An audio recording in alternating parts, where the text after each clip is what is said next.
بسم الله الرحمن الرحيم ألم تر كيف فعل ربك بأصحاب الفيل ألم يجعل كيدهم في تضليل وأرسل عليهم طيرا أبابيل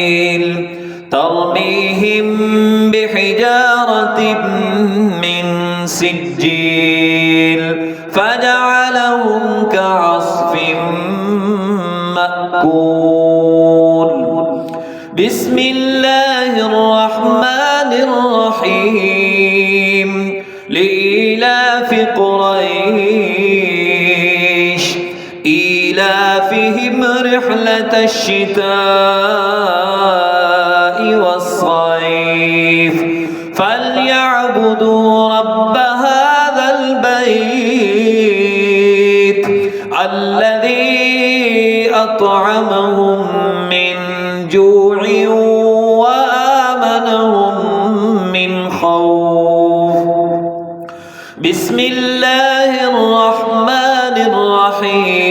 الرحيم أرأيت الذي يكذب بالدين فذلك الذي يدع اليتيم ولا يحض على طعام المسكين فويل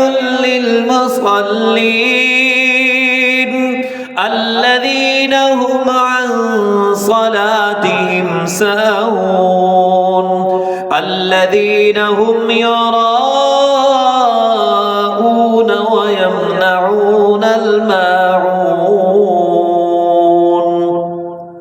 بسم الله الرحمن الرحيم إنا أعطيناك الكوثر فصل لربك وانحر إن شانئك هو الأبتر.